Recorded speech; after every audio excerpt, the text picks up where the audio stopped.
अहाँ सब मिथिलावासी के हम लक्ष्मी चौधरी प्रणाम करे छी। आई हम एकटा महादेव के नचारी लऽ कऽ उपस्थित भेलहुँ हैं। गीत नीक लागत तऽ मैथिली भावना चैनल के सब्सक्राइब करब और एहि गीत के अधिक से अधिक शेयर करब। धन्यवाद। बहिना गे कोना कपड़ी छावा गिर जाके बूढ़बा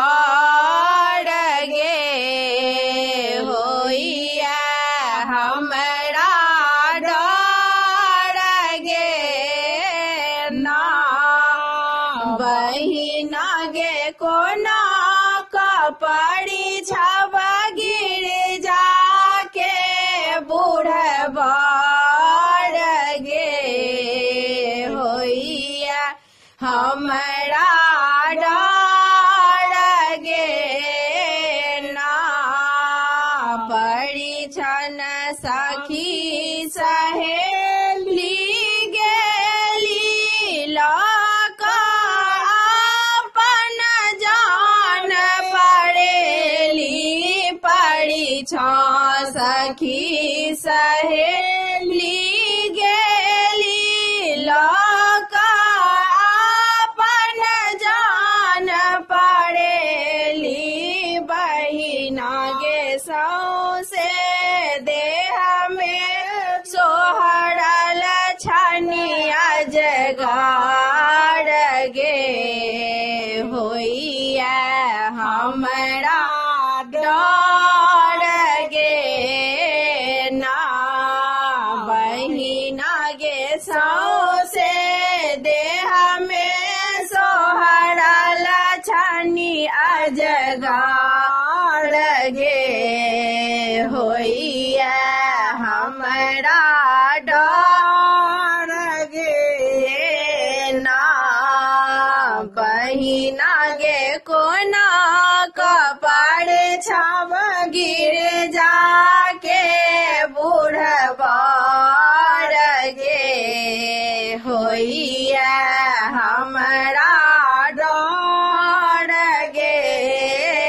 ना बालक डर सा थर थर कापे अपना आँखी के हाथ झाके बालक डर सा थर थर कापे अपना आँखी के हाथ सझापे बहिना गे मनुष्यक मूड़ी गर्दन में टांगल गे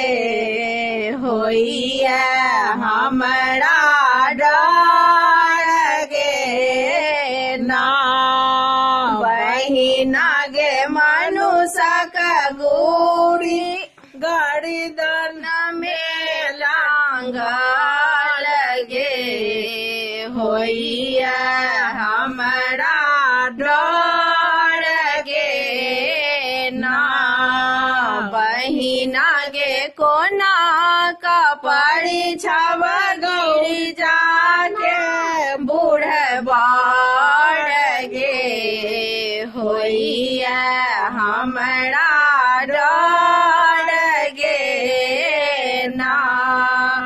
सखी सब आदर स्वागत करियन शिव के बड़ी छग घर में लभियन सखी सब आदर स्वागत करियन शिव के पड़ी छिक घर में लभियन बहिना गे गिर जाके बड़ के हाना सुंदर गे होइया हमरा डर गे ना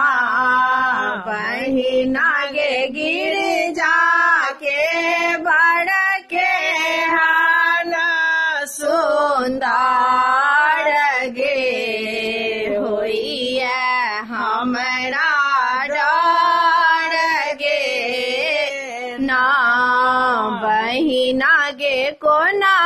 कपाड़ी छव गिरी जाके बूढ़ बाड़ गे होइया हमरा